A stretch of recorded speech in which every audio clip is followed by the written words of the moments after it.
오늘 히브리서 12장 4절서부터 11절까지 교제 나누겠습니다.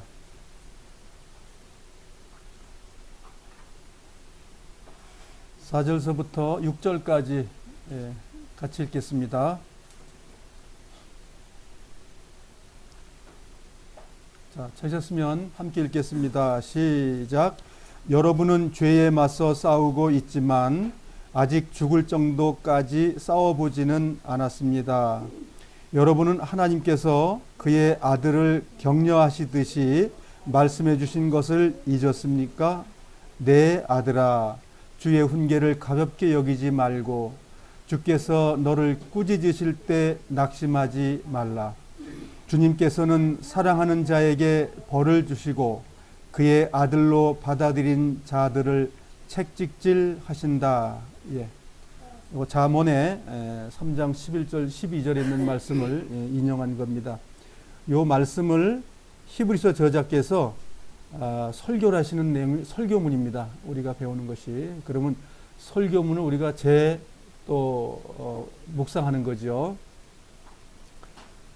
칠판 내용, 오늘 배우는 4절서부터 11절까지의 내용의 개요를 좀 설명을 드리겠습니다. 우리가 아프지 않고 가면 얼마나 좋을까요? 이제 나이 드신 분들은 밤새 안녕하는 걸 참 복이라고 하시는데 그게 마음대로 안 되잖아요. 우리 집에 오셨던 손님 한 분은 뭐라고 말씀하시냐면 자기 친구분께서 치매 걸리면은 약 먹고 죽기 위해서 약을 준비해 놨다고 그런데요. 아마 그 주변에 계신 분들이 아마 치매 때문에 아마 고통당하는 걸 보셨겠죠. 그러니까 자녀들, 아내, 너무 많은 사람들을 고통 가운데 집어넣는다고. 이제 그분의 한탄이 그거예요. 나이를 길게 살면 무슨 소용이 있느냐. 건강한 삶이 중요하지. 응? 나이만 길게 연장하는 건 의미가 없다. 갈 사람은 가야 된다. 이렇게 얘기를 하시더라고요. 그래서 내가 그 얘기를 듣고 참 죽음을 준비하셨을까? 이제 그런 의문이 생겼는데, 정말 우리는 정말 우리 아버지 하나님께서 준비한 그 나라 가기 위해서 우리가 고난이 있는 거죠. 그래서 주님을 따라가는 삶이라는 것이 고난의 삶이다, 이렇게 지금 설명하고 있는 거거든요. 뱀이나 또 아니면 그 호랑나비의 유충은 정말 고난 가운데 있다가 영광을 받거든요. 군뱅이로 있다가 우리가 맵이는 보통 한 평균 7년, 긴 거는 14년 동안 땅속에 있다고 그래요. 자, 그런데 그들이 군뱅이로 있다가 등이 껍질이 벗겨지면서 나올 때 그 고통은 어마어마하다는 거죠.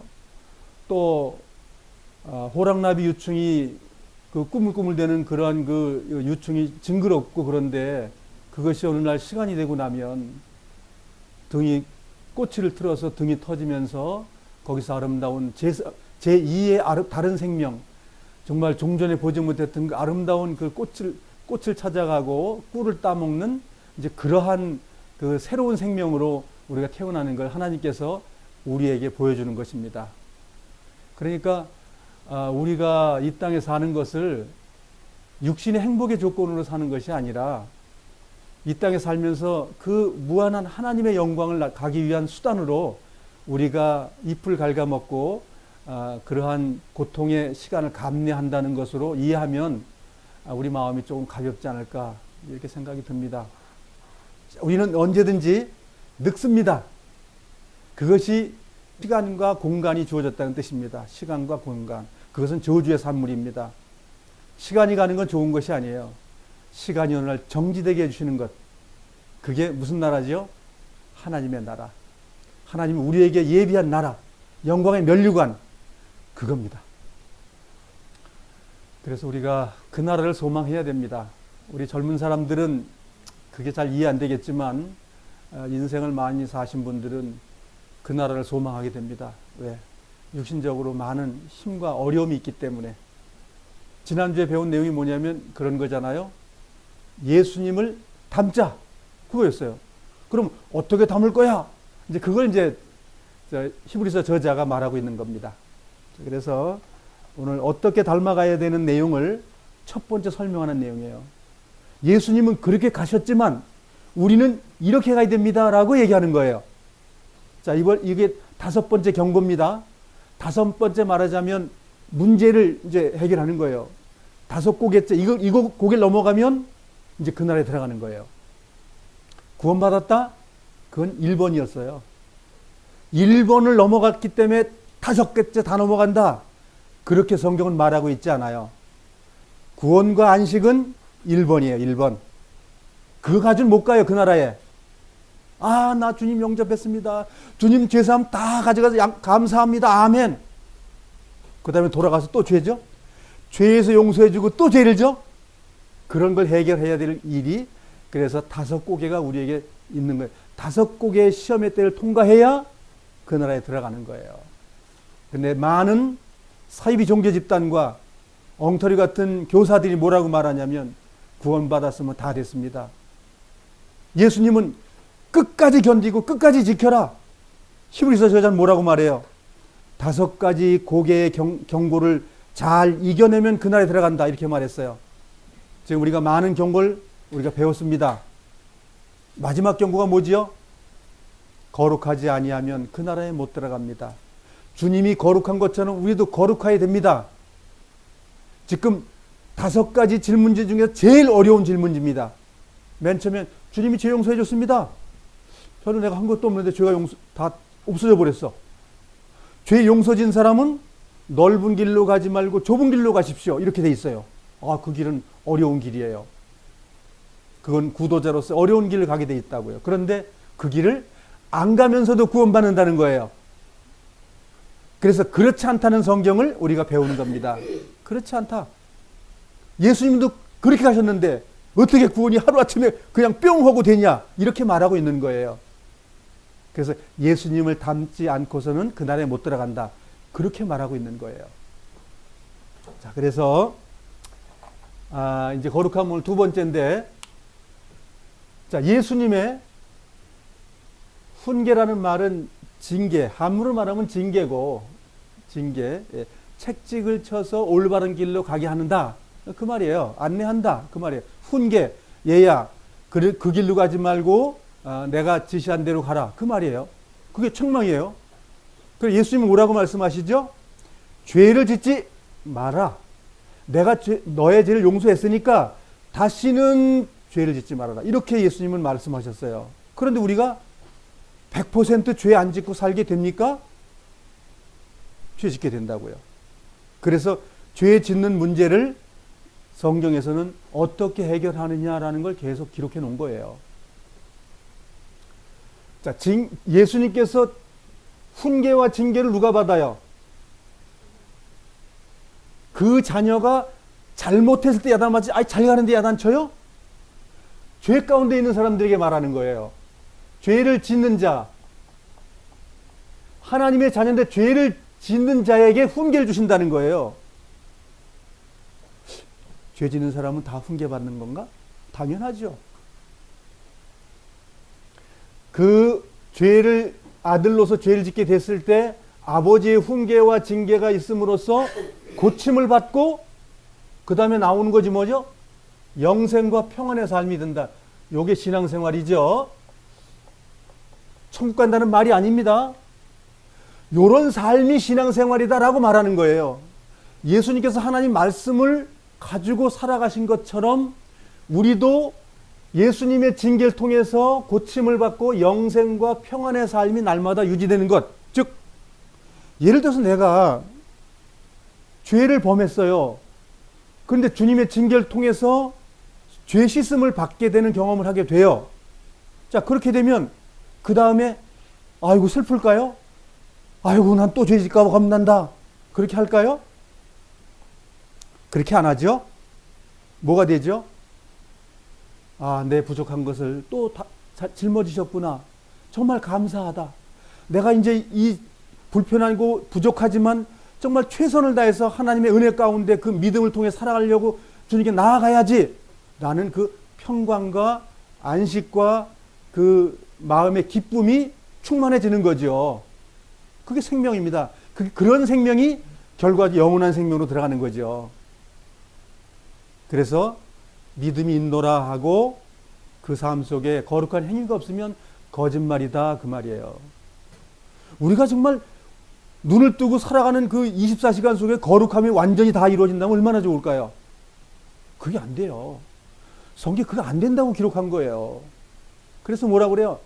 점심전력으로 육신의 일을 버리고 껍질을 뺏겨내고 영의 쪽으로 가라고 막 그러잖아요. 막 가라고 그래요. 그것을 우리가 배우는 거죠. 그래서 거룩함이 되려면 뭐냐 하면 죄라는 것에 싸움을 하는데 뭐라고 설명하죠? 죄와 싸우되 피를 언제 흘려요? 칼 맞고 총 맞고 막 그래도 피 흘리는 거죠.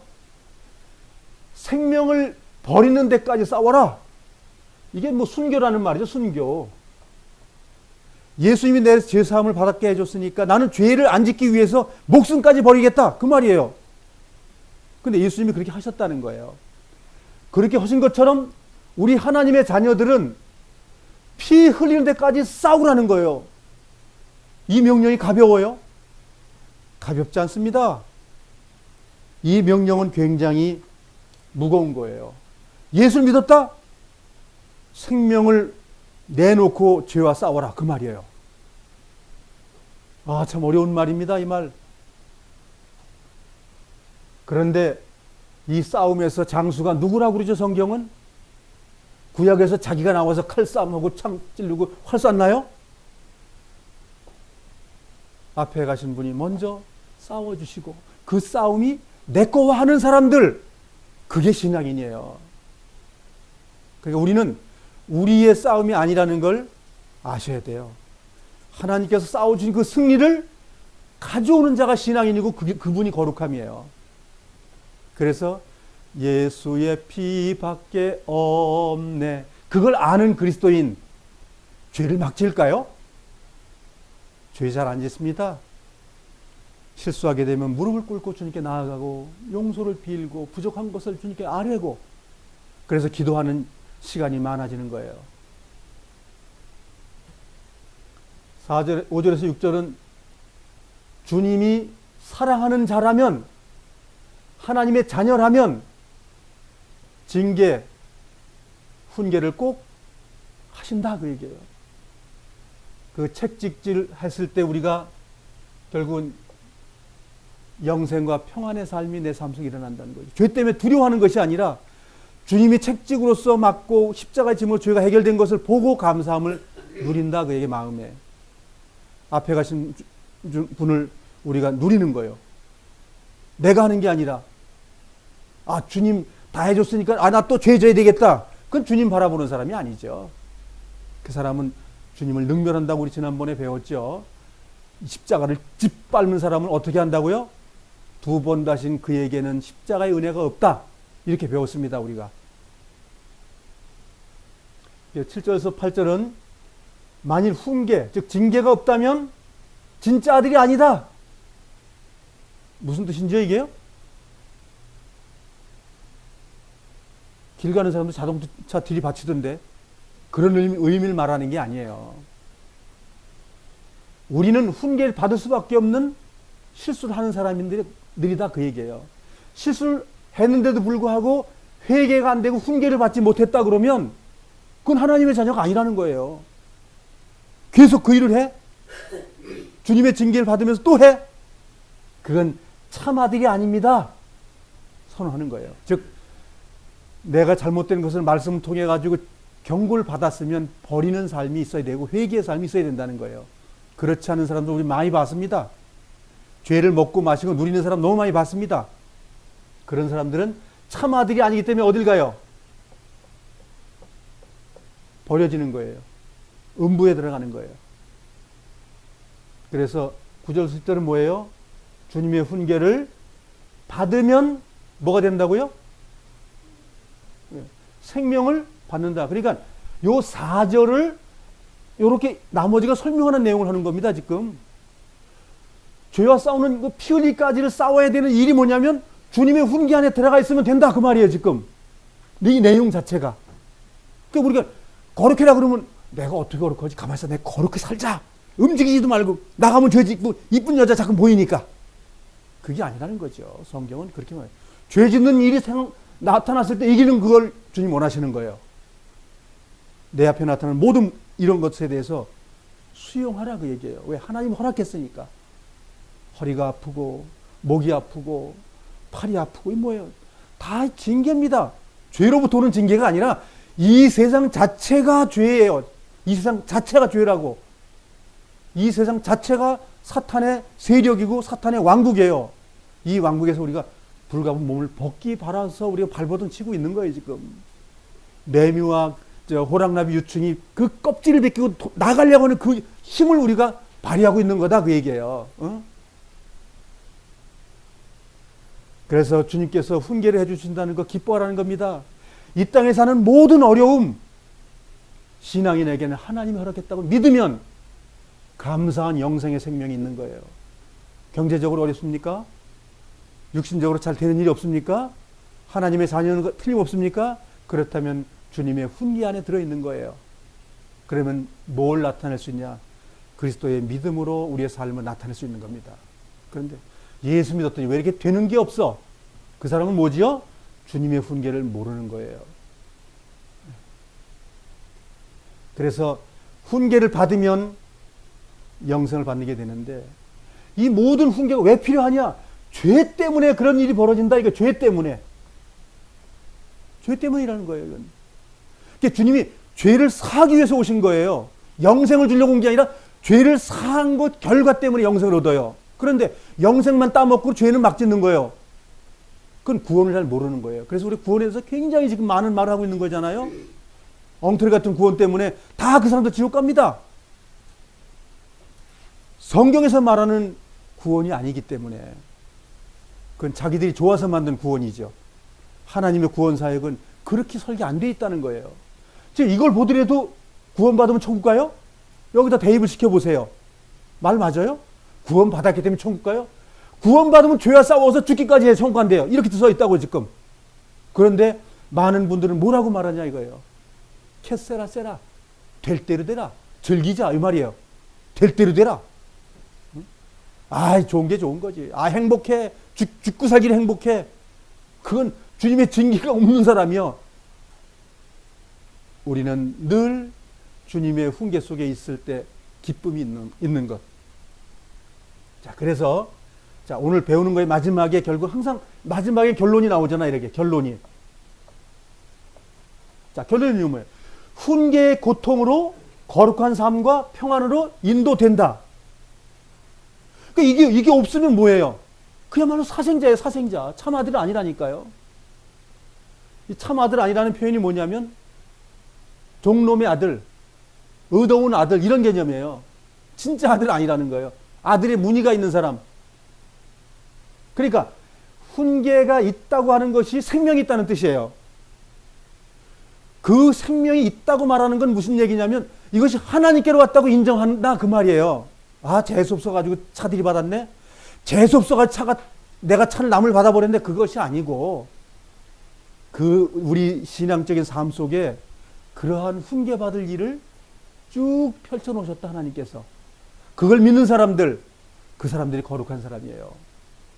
아이고, 난 재수 없어서 허리가 아파. 아, 재수 없어가 돌부리에 부서 넘어졌어. 그 사람은 하나님의 아들이 아닙니다.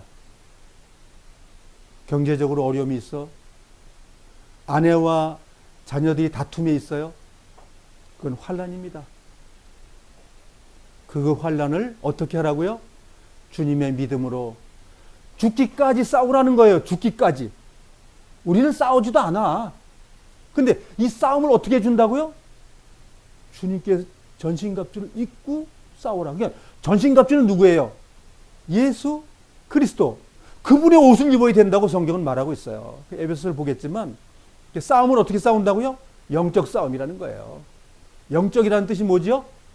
둥둥 떠지는 귀신의 개념이 아니고 육신적으로 배불리는 그런 싸움이 아니고 하늘나라의 그 보화를 만드는 싸움을 한다 그 뜻이에요. 신령한 얘기를 하는 것이지 꼭 영 그러면 둥둥둥 떠다니는 생각만 하기 때문에 주님과 교통하면서도 교통이 뭔지도 몰라. 그래서 우리가 성경을 배우는 자들이 하나님을 기쁘게 하셔요. 하나님 기쁜 게 뭐예요? 죄를 버리고 주님께 나오는 사람들을 하나님이 제일 기뻐하셔요. 그것에 머물러서 그러한 못된 습관과 못된 행위를 하나님이 시원한 걸 계속한다. 그건 하나님의 참 자녀가 안 되는 길로 가는 거예요. 넓은 길로 가버리는 거예요. 주님은 좁은 길로 가라 명령했어요. 넓은 길로 간 사람은 수도 없이 많지만 좁은 길로 갔을 때 주님께부터 오는 상급이 있는 거죠. 그래서 우리가 죄와 싸우되 피 흘리까지 싸우지 않았다는 그 책망을 받을 것이냐, 수용하고 그리스도를 통해서 해결할 것이냐, 둘 중에 하나예요. 죄와 싸워 두 가지 문제가 이제 해결되는 거잖아요. 영생과 저주. 죽기까지 싸운 사람은 승리의 계가를 이룰 것이고, 바울이 그렇게 살았죠. 승리의 계가. 내가 죽으면 나면 나에게 줄 면류관이 있다. 우리도 생을 마감하면 주님께서 나에게 면류관 줄 거 있다. 왜? 나는 부족했지만 주님께 나아갔기 때문에 주님의 그 면류관이 내 면류관이 됐다는 것, 성경에 기록되어 있잖아요. 그것 때문에 우리가 기뻐할 수 있는 거예요. 나를 쳐다보면 기뻐할 게 하나도 없어. 아이고, 이것도 시원찮아. 아이고, 저것도 시원찮아. 우위를 쳐다보니까 대제사장으로 계신 그 하늘 영광을 가지고 있는 그분, 다 해결되는 거예요. 기뻐하시자고요. 내가 아니고 그리스도 구원자 그분을 신뢰하는 거예요. 자, 성경 보겠습니다. 히브리서로 가겠습니다. 히브리서 12장 4절 같이 한번 읽어보겠습니다. 시작. 여러분은 죄에 맞서 싸우고 있지만 아직 죽을 정도까지 싸워보지는 않았습니다. 다시 이렇게 한번 읽어볼까요? 여러분은 그랬지만 나는이라고 1인칭을 자기를 해보겠습니다. 나는 죄에 맞서 싸우고 있지만 아직 죽을 정도까지 싸워보지는 않았습니다. 이게 무슨 뜻이죠? 죽기까지 그냥 싸우라 그 말이죠. 포기하지 말라는 말이죠. 그러니까 죽음이라는 건 끝을 얘기하는 거예요. 시작과 끝이 있으면 끝의 얘기를 하는 거예요, 지금. 그렇죠? 자, 이게 누구 말씀이라고요? 하나님 말씀이죠. 하나님이 지금 나에게 말씀하시는 거예요. 자, 이게 영이 교통하는 거예요, 지금. 이게. 하나님 나에게 이렇게 말씀하시는 거예요. 무슨 밤에 잠을 자다가 무슨 귀신바가지로 그런 말 말고, 이 말씀이 정말, 하나님은 나에게 말씀하실 때 죄와 싸우는데 순교할 목적까지 가지고 죄와 싸우라고 말씀하시는구나. 그렇게 받는 것이 주님과 동행하는 거예요. 그 주님과 동행을 몰라가지고, 자, 죄를 짓는 일, 죄를 멀리하는 일, 죄를 이기는 일, 이러한 삶을 사는 것이 뭐예요? 주님의 영과 내 영이 함께하는 거잖아요. 주님과 내가 동행하는 거예요, 그것이. 그렇게 일어난 사람들은 기쁨이 있고 평안이 있는 거죠. 자, 그러면 죽기까지 싸우는데 그러면 내 힘으로 싸우라고 돼 있지 않았으니까 그 주님의 힘으로 싸우는 걸 한번 보자고요. 에베소서로 가겠습니다. 우리더러 싸우라고 그러면 우리는 못 싸우죠. 에베소서 6장 1절 읽어보겠습니다. 시작. 사탄의 악한 속임수에 넘어가지 않도록 하나님의 무기로 완전 무장하시기 바랍니다. 무슨 무기를 해라고요? 하나님의 무기예요? 내 무기예요? 예, 성경은 내가 싸우라는 말이 아닙니다. 성경 전체가 뭐라고 말해요? 앞서가신 그분이 다 해놓으신 것, 그분의 방패, 그분의 능력, 의지함으로 간다고 성경 말하는 거죠. 밭을 갈매 있어 예수님하고 내가 같이 멍에를 맨다, 그 뜻이에요. 예수님만 하고 난 안 한다는 뜻이 아니라 예수님의 간 길을 세 발짝 뒤에 나도 간다, 그 말이에요. 근데 예수님 같으면 난 안 가도 된다고 뭐 무임승차라고 말하는 사람이 있어요. 특히 그 구원파주의자들. 주님이 다 해줬기 때문에 우리는 그냥 무슨 일이 있어도 구원받습니다. 예, 그런 거 성경 없어요. 12절입니다. 우리의 싸움은 이 땅의 사람들에 대항하여 싸우는 것이 아니라 이 세상의 어두운 세력들과 공중의 권세 잡은 악한 영들에 대항하여 싸우는 것입니다. 이렇게 돼 있어요. 이것이 결국 뭐예요? 마귀하고 싸우는 거예요. 마귀가 뿌리 10개 달렸나요? 그렇게 말하는 게 아닙니다. 그러니까 많은 사람들이 마귀에 대한 내용을 오해하는 거예요. 예수님께서 40일 동안 마귀에 이끌려서 받았다고 그러는데 그게 무슨 뜻이에요? 그걸 제대로 아는 사람들 별로 없어요. 하나님이 왜 오셨어요, 이 땅에?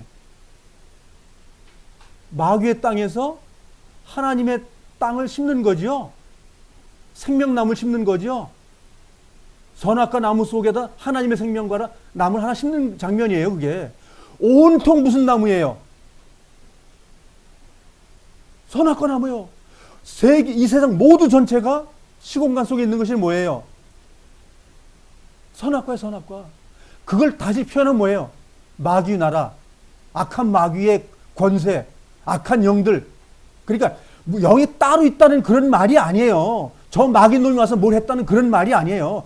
이 땅 모두가 우리가 죄질 수 있고 더럽게 될 수 있고 타락할 수 있는 것에 있다는 개념이에요. 그것이 마귀에 속해 있다는 뜻이에요. 그냥 저놈이 마귀를 했네, 그런 의미가 아니라고요. 이런 성경을 이해하셔야 됩니다. 하나님께서 40일 동안 고난받으셨다, 40일 동안 마귀에 이끌렸다는 말은 이 땅의 전체 주님께서 움직이는 모든 것이 뭐예요? 마귀 속에서 역사하시는 거예요, 그게. 그래서 거기에 하나님의 집을 이제 조금 넓혀가고 있는 거죠, 그게. 마귀가 번잡 못하게, 관섭 못하게, 하나님의 자녀들이 누구의 옷을 입으라고요? 예수님이 세상을 이기신 것처럼 40일 굶주렸는데 세상에 빵이 필요 없고 하나님 말씀으로 살아가는 것 설명하는 거예요. 이 세상의 모든 영광 필요 없어, 내가 영광이기 때문에. 그것이 마귀와 싸우는 장면이에요. 무슨 귀신이 어디 달라붙어가지고 하는 것처럼 그렇게 오해하기 때문에 사람들이 성경을 이해 못하는 거예요. 마찬가지예요. 하나님의 영이 어디 있어요? 꼭 귀신이 오는 것처럼 사람들이 생각하기 때문에 성경을 이해 못하는 거예요. 정말 성경을 진리 가운데 인도함 받으면 정말 큰 기쁨이 있는데요. 천국 가는 게 그냥 확실히 눈에 보이는데요. 자, 천국 있을까? 정말 죽으면 갈까? 성경을 못 믿는 거죠. 그래서 예수님께서 하신 일로 해야만이 천국 간다고 설명하는 거예요.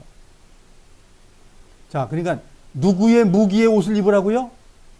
주님의 칼, 주님의 갑옷, 주님의 투구, 주님의 전신갑주. 그렇죠? 근데 그 모든 것이 뭐죠?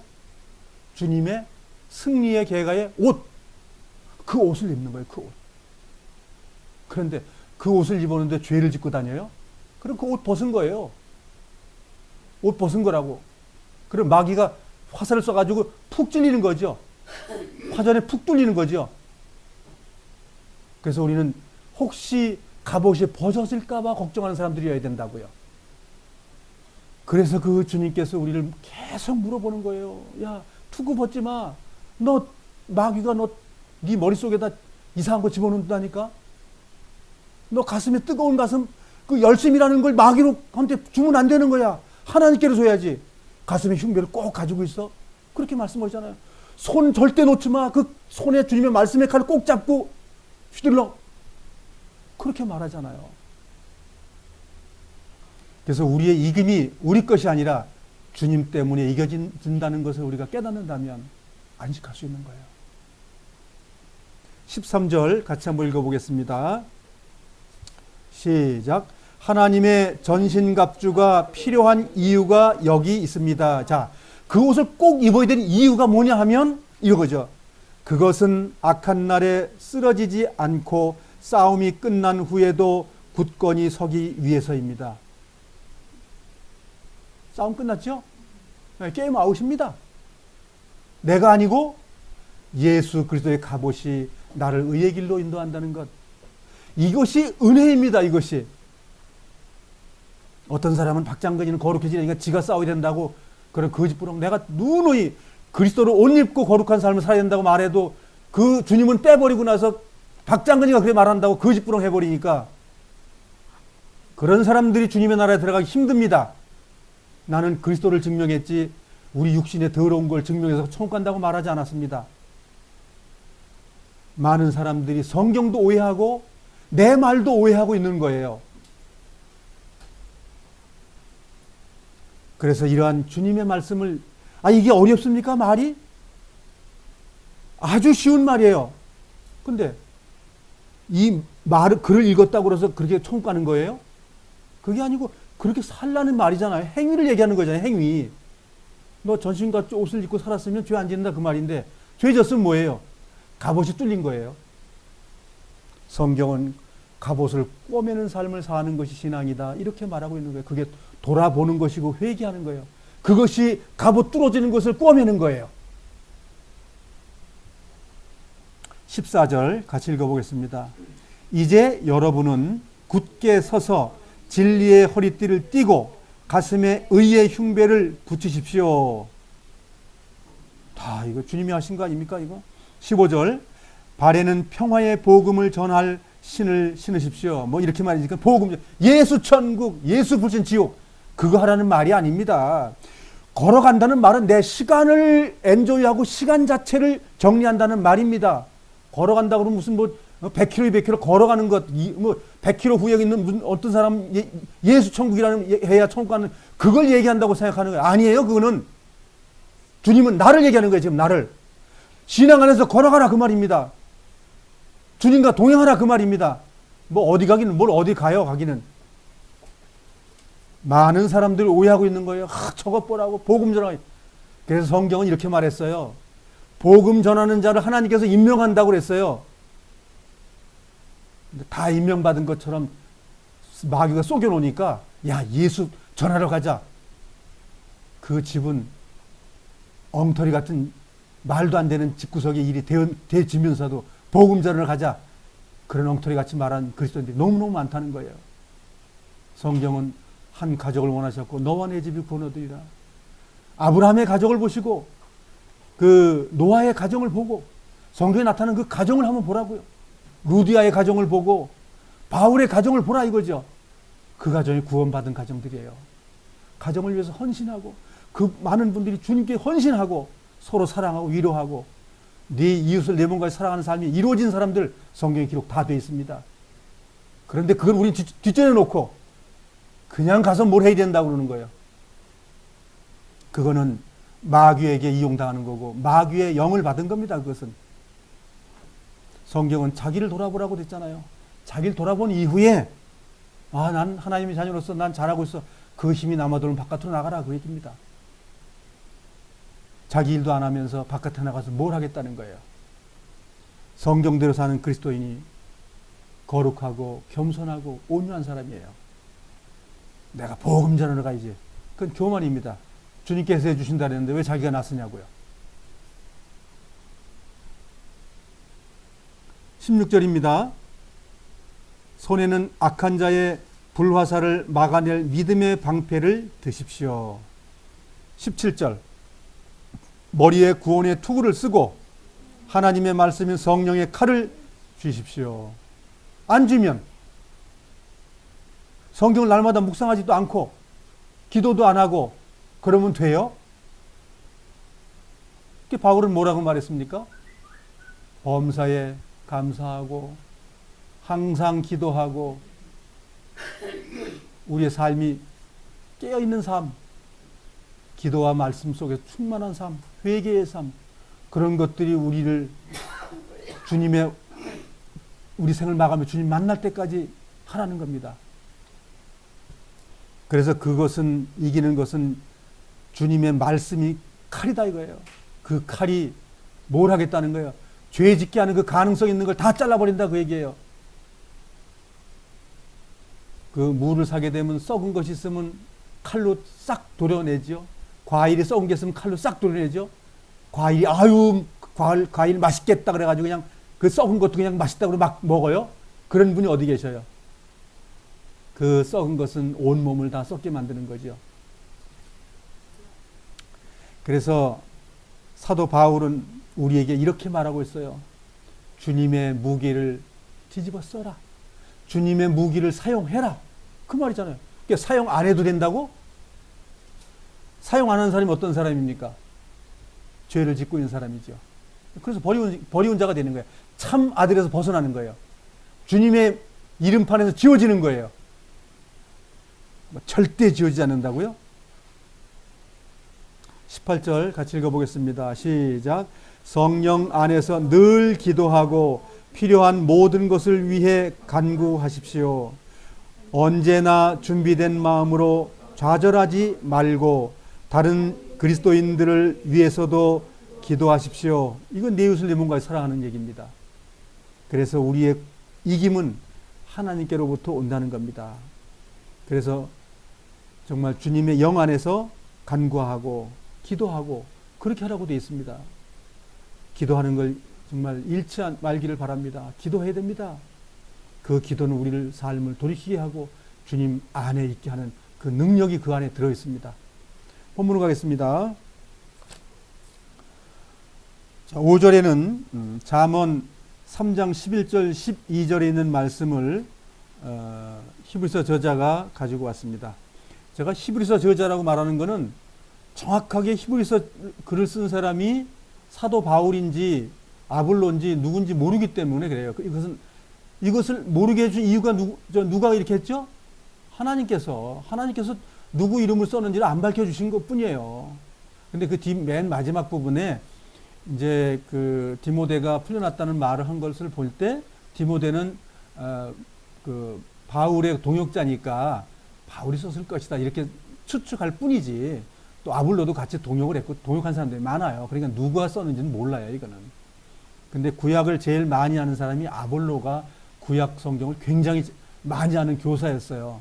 그런데 바울만큼 또 구약을 또 많이 연구한 사람도 없어요. 그러니까 누가 썼는지는 모르지만 어떤 구약의 전체적인 내용을 통해서 신약에 이걸 끌어들여 왔을 때는 구약이 정말 하나님 말씀이라는 걸 더 굳건하게 말씀해 주시는 거고 구약을 더 연구하라는 말씀이 또 되는 거죠. 자, 그래서 훈계의 이야기를 이제 구약에 있는 얘기를 가지고 와서 이제 훈계의 책망을 지금서부터 말씀하는 거예요. 7절 같이 읽겠습니다. 따라서 여러분이 받는 고난은 아버지의 훈계로 알고 견디십시오. 자, 제가 좀 전에 칠판에 설명드렸지만 우리의 당하는 모든 것들이 뭐라고요? 고난이에요, 고난. 징계라는 개념은 꼭 잘못해서 야단 맞는 것도 있지만 이 땅에 사는 모든 자체가 징계 속에 들어있는 겁니다. 고난이나 징계나 같은 거죠. 예. 그래서 이런 고난 속에 있을 때 이것이 견디기 위해서 있는 것이다 이거죠. 견디기 위해서. 통과하기 위해서 주어졌다 그 말이죠, 이게. 그러니까 낭망하지 말라는 거죠. 그리고 내 주변에 나는 의로웠는데 악한 사람이 나를 막 비방해. 그 고난 속에 있는 거예요. 그래 그 사람 능멸하지 말고 아 주님께서 나 고난 가운데 지금 있다고 말씀하시는구나 이렇게 깨달아야 된다 이거예요. 그러면 그 고난받게 해준 사람에게 감사 기도를 할 수 있다는 얘기예요. 아 당신이 나를 하나님께로 인도하는 몽학선생이 됐어? 당신이 나를 깨우쳐 죽이는 사람이야? 이렇게 될 수 있다는 거예요. 원수처럼 하지 않고.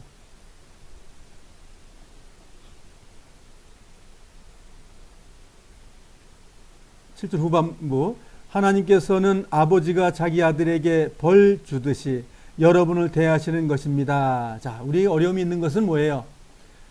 하늘에 있는 아버지가 우리를 징계하시고 계시다. 그러니까 기뻐하는 거지. 하나님께서 우리를 아들이라고 증거하는 거? 그런 거라는 거예요. 그런 거 있을 때 우리가 넘어지지 말라고 지금 말하고 있잖아요. 바울이 그렇게 말하죠. 넘어지지 말아라. 아들을 훈계하지 않는 아버지는 어디에도 없습니다. 훈계가 없다면 내 아버지가 나한테는 없는 거야. 그럼 사생자가 되는 거잖아요. 8절 읽겠습니다. 시작. 아들이면 훈계를 받게 마련입니다. 만일 여러분에게 아무 훈계가 없다면 여러분은 사생아이며 참아들이 아닙니다. 아무 일 없다. 아이고 예수 믿었더니 만사형통? 그 사람 가짜라고 설명하는 거죠 지금. 근데 예수 믿으면 그렇게 얘기를 해야 진짜처럼 보여. 그게 누구 말이죠? 마귀의 말인 거예요. 근데 하나님의 말씀은 뭐지요? 어려움이 꼭 있는 거야. 그런 게 없으면 하나님 아들, 내 아들 아니야. 쭉 그렇게 말하고 있는 거예요. 우리 어려움은 그러니까 어떻게 한다고요? 하나님께서 허락하셨다. 그러니까 우리 뭘로 이겨야죠? 주님의 말씀으로. 주님이 이기신 것으로 그걸 이겨나가자 그 얘기예요. 그러면 여기에 집중력이 필요한 거예요. 그런 일이 있었어? 별것 아니네. 그게 아니라 그 일을 통해서 하나님이 하셨구나. 하나님이 이 일을 이겨주시는구나. 하나님이 나와 함께 하시는구나. 하나님 내가 아들이라고 하나님이 날 증거하고 있는 일이네. 이렇게 우리가 깨달아야 된다는 거예요. 그런데 아파놓고는 예수 믿는데 난 왜 이렇게 하나님께서 징계하시는 거야? 그러고 있으면 하나님의 아들이 아닌 걸 자기가 증명을 해버려. 근데 성경을 통해서 보니까 뭐예요? 내가 참 하나님의 아들이구나. 이거 하나님께서 허락했구나. 그러면 뭐가 된다고요? 저 뒤에 써있는 얘기가 뭐지요? 생명과 평안의 삶이 되는 거예요. 그러니까 죽기까지 죄를 이기는 삶이 생명과 평안이다. 그 말이에요. 바꿔서 말하면. 예수님이 그렇게 하셨다는 거예요. 예수님의 삶도 두 마디로 합충을 하면 그거예요. 고난을 왜 이겼냐? 영광과 기쁨을 우리에게 주기 위해서 했다는 거예요. 근데 그 삶을 예수님만 그렇게 하는 게 아니라 우리도 살아가라고 해요. 영문 밖에서 똑같이 살라는 말이 좀 또 나옵니다. 계속 그거 반복해요. 예수님의 그 내용을 이쪽 저쪽 측면에서 보여주는 그런 것으로 이제 뒤에 써 있는 거예요. 지금 우리 요 장면 뭐예요? 죄와 징계를 말하고 있는 거죠. 죄와 징계. 예수님께 죄 안 졌는데 징계받았어. 그 말이에요. 우리도 구원받았는데 죄인 아니지만 징계받는 일이 있다. 그 말이에요. 꼭 죄 졌기 때문에 야단만다는 그런 표현이 아닙니다. 징계는 다 있는 거야. 잘못 안 했어도 그 말이에요. 지금 여기서. 그리고 잘못했어도 야단맞는 것도 있는 것이죠. 그래서 사생자가 아니고 참 아들이라는 걸 깨달아라 그 말이에요. 9절 같이 읽어보겠습니다. 시작. 우리는 이 땅에서 모두 육체의 아버지가 있습니다. 그 아버지가 우리를 훈계한다 해도 공경했는데 하물며 영의 아버지의 훈계를 받아들여야 하는 것은 말할 필요도 없지 않습니까? 그렇게 할 때 우리는 생명을 받게 되는 것입니다. 육신의 아버지와 영의 아버지 둘을 비교해놓고 육신의 아버지가 책망해도 감사합니다. 아버지 날 인도하시고 나를 정말 훈계하셔서 날 옳은 길로 가게 하시는 거군요. 영의 아버지는 더더욱 그렇다 그 말이에요. 근데 육신의 아버지의 징계는 있는데 영의 아버지의 징계가 없어? 그 사람은 버리운 자다 그 말이에요. 만일 영의 아버지의 훈계를 받아들였다면 결과가 생명이다. 그거예요. 생명은 영생을 얘기하는 거예요. 하나님의 생명을 말하는 거예요. 죄 없는 삶을 말하는 거예요. 10절. 이 땅에서의 아버지는 그들이 가장 좋다고 생각하는 대로 우리를 벌합니다. 그러나 하나님께서는 우리가 그분의 거룩하심을 닮게 하기 위해 벌하십니다. 우리의 징계가 왜 있다고요? 목적이 뭐라고요? 하나님의 거룩하심처럼 거룩게 되기 위해서 그 일을 주신다 그 말이에요. 아픔도 우리의 거룩함을 위해 주신다는 거예요. 우리 어려움도 우리가 주님을 바라보고 거룩한 삶을 살아가기 위해서 그 어려움이 나에게 허락됐다는 거예요. 그러니까 예수 믿고 룰루랄라 정말 좋은 일만 있기를 원하는 것이라면 그거는 참다운 신앙인의 자세가 아니다 그 얘기예요. 그 일이 있어야 우리 거룩함에 한 단계 더 올라가는 일이 있는 거구나. 그런데 기쁨이 있잖아요. 그렇지 않습니까?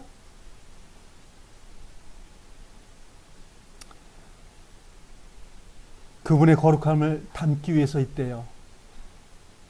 우리의 육신적인 어려움, 환경, 마음으로 고통받는 이 모든 것이 주님을 담기 위해서 하나님께서 허락했던 징검다리라고 믿으시길 바랍니다.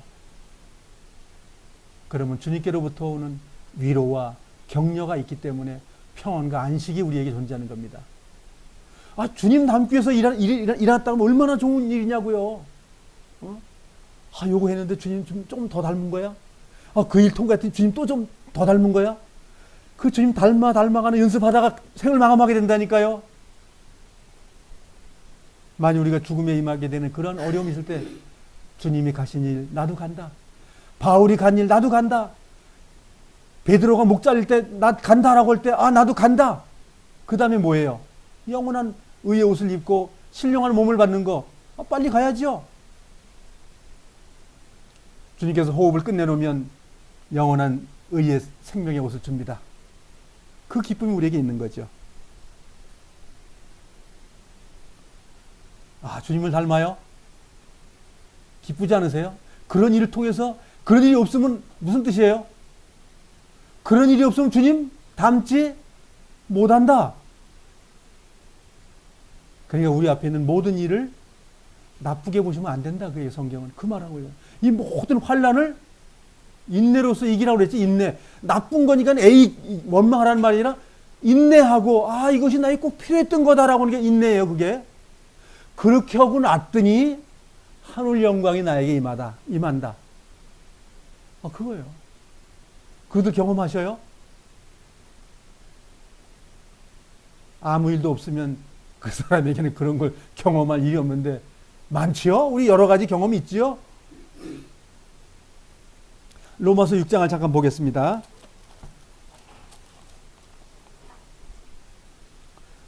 로마서 6장 19절, 로마서 우리가 교제할 때 배웠습니다. 로마서 6장 19절 보겠습니다. 자, 똑같이 읽어주시기 바랍니다. 시작. 여러분의 육신이 연약하기 때문에 일상적인 말로 예를 들어 말하겠습니다. 여러분이 전에는 여러분의 몸을 더러움과 불법의 종으로 들여 불법을 행했습니다. 뭐라고요? 죄가 그냥 누가 와서 죄를 만들었어요? 내가 죄를 만들었어요. 내가 불법을 내가 해서 범죄한 것이지 그냥 원래 죄놈이기 때문에 죄자다 그렇게 성경은 말하지 않아요. 내가 죄를 짓는 걸 실행했다 그 말이에요. 죄 짓는 거에 종이 돼서 그 일을 실행했다. 이게 종로는 뭐예요? 질질 끌다 그 일을 주인의 일을 하는 거잖아요. 죄가 주인 돼가지고 내가 질질 끌 죄를 실행하는 거예요. 그 말하고 있는 거예요. 더러움과 불법의 종으로 들여 불법을 행했다. 그것이 범죄예요. 그것이 심판받는 거예요. 그러나 이제는 여러분의 몸을 의의 종으로 들여 거룩함에 이르십시오. 명령문이죠. 뭘로 하라고 그래요? 몸으로. 그럼 그래. 이 껍데기 육신이라는 생각을 아주 그런 식으로 등식을 만들어 놨으니까 몸 그러면 날 얘기하는 거예요.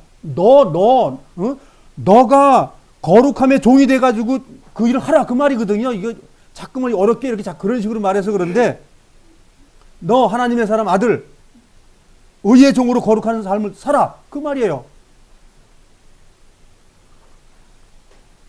아주 이 헬라 철학을 갖고 와가지고 성경을 막 나눠가지고 해놔서 어려운 거지 간단해 버려요. 성경은 영혼욕을 가리기 때문에 신앙생활 잘 안 되는 겁니다.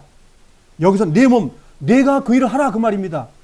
야 그러면 마음은 안 하고 몸만 하면 되나? 몸이 뭐예요? 마음이 뭘 해야 되는 거 아니에요?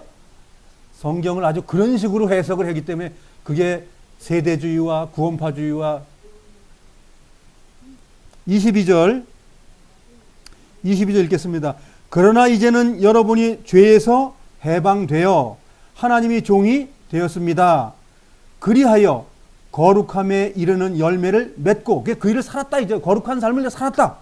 이제 의의 내가 순종해서 갔기 때문에 내가 그 일을 했기 때문에 거룩한 열매를 맺었다. 그 얘기예요. 그 일의 마지막은 뭐라고요? 아까 그 말이 주님의 생명 똑같은 말이에요. 거룩한 생명. 그 마지막 그런 삶이 우리 계속 살다 가다가 주님의 생명에 들어가는 거예요. 자, 본문으로 가겠습니다.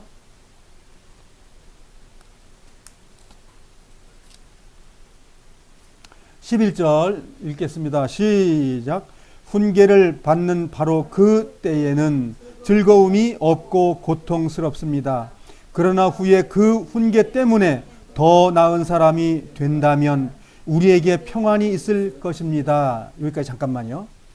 여기 지금 내용이 세 단락으로 되어 있는데 11절이 단락이 세 단락이에요. 내용이. 자, 첫 단락을 볼까요?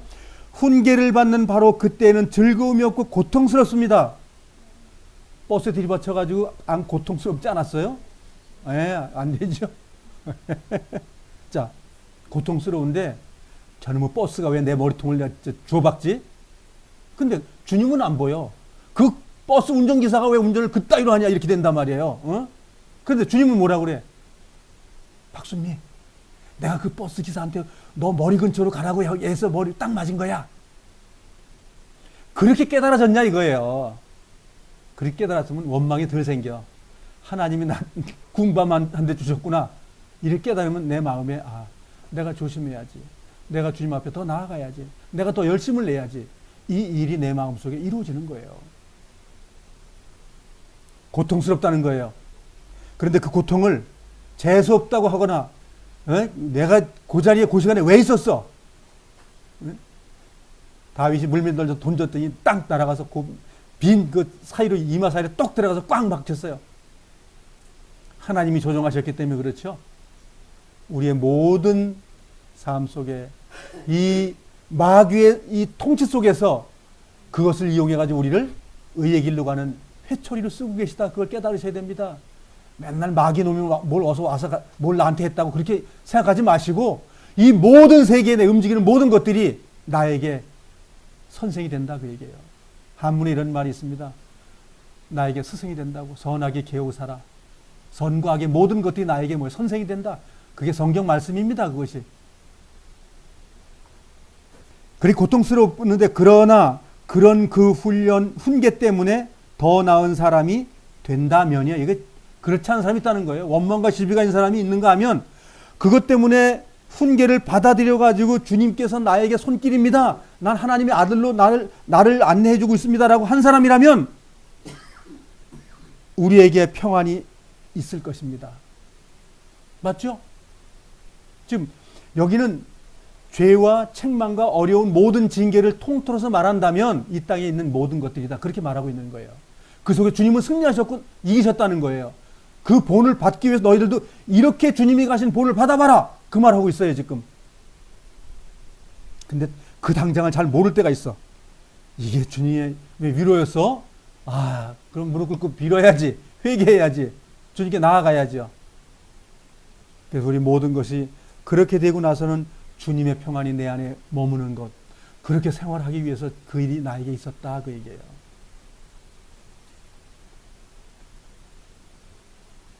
마지막 단락은 그거죠. 왜냐하면 이제 결론 나오는 거죠. 세 가지 중에서 마지막에 그런 일이 왜 우리에게 필요하고 왜 그렇게 깨달아야 되냐 하면 우리가 올바른 길 안에서 살아가게 되었기 때문입니다. 아이고야. 그걸 모르는 사람은 옳은 길인지 그런 길인지 모르고 산대. 근데 그것이 주님이 나에게 준비되고 깨닫게 하고 가야 하는 길이라고 한 것을 알았다면 그게 주님의 의로운 옳은 길에 있는 것이고 그것 때문에 거룩한 삶이 된다. 이렇게 말하고 있다는 거예요. 마지막 성경이. 너무 감사하지 않으세요? 우리의 이 모든 삶이 어렵든지 불편하든지 병약하든지 병중에 있든지 이 모든 것이 성경은 뭐라고 말하죠? 하나님의 위로다. 그렇게 말하고 있어요. 근데 그건 뭐예요? 괜히 뺨 얻어맞고 아팠는데 이 주님의 훈계를 못 알아먹었어? 그럼 의도터서 아프기만 한 거지. 그 아픈 결과는 뭐라는 얘기예요? 여기가 지금 11절에 마지막 지금 요 단락의 결론인데 제발 깨달아라. 정확하게 좀 알아라. 하나님이 나에게 이렇게 허락하셨구나.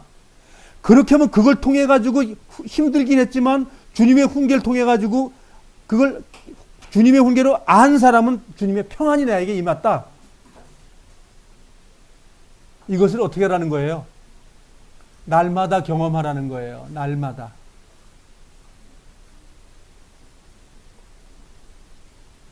그래서 그렇게 사는 것이 옳은 길 안에 주님 안에서 걸어가는 거다 그 얘기예요.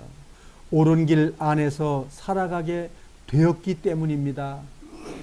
우리는 그렇게 살아가기로 지금 설계되어 있다는 거예요. 근데 길을 걸어가는데 주님은 뭐라고 말씀하세요? 좌로나 우로나 치우치지 말라. 좌로나 우로나 가지 말아라. 이거 꽃장 가라. 뭐예요? 주님의 고난 가운데 주님의 책망 가운데서 있어라 그 말이에요. 자, 주님의 위로 가운데 있는 것이 거룩한 삶으로 가는 지름길이고 그 속에서 우리는 많은 것을 경험하게 된다는 거예요. 우리의 많은 실수는 회개함으로 모든 것이 끝나고 그리스도 안에서 온전하게 되는 거예요. 우리의 실수와 우리의 범죄함을 붙잡고 매달리지 마시기 바랍니다. 훌훌 털어버리고 회개하고 천상에서 영적으로 계신 그분 안으로 우리 들어가면 완전한 삶이 되는 것이고, 생을 마감할 때 가히 사도 바울이 말한 건 입으로 말할 수 없는 그런 곳에 가게 되는 것이죠. 사도 요한은 3번이나 그 장소에 갔다가 왔습니다. 만일 우리에게 천국을 3번을 갔다 오는 경험을 한다면 우리 뭐 하겠습니까? 죄 막 짓겠어요? 주님께서 부탁하고 죄 하나도 안 지려고 얼마나 애를 쓰겠습니까? 누가 와서 나 목을 잘라간다 그러면 아이고 오늘 잘라가시오 그러지 않겠어요? 어떤 측면을 보면 연세가 많이 드신 분들은 기뻐하셔야 됩니다. 곧 주님 만나십니다. 그 거룩한 문 안에 우리는 영원한 생명 안에 안기게 됩니다. 기뻐하시길 바랍니다. 나이가 덜 든 사람도 곧 거기에 도착하게 됩니다. 성경은 이렇게 말합니다. 초로 인생이라고, 풀 끝에 맺힌 이슬이 똑 떨어지는 것이 인생이다라고 말하는 건 뭐예요? 기쁨으로 그 시간들을 간다 그 말입니다. 그러니까 짧은 거예요. 그런 사람들에게는. 우리는 그걸 기대하고 주님께 나아가시자고요. 제가 기도하겠습니다.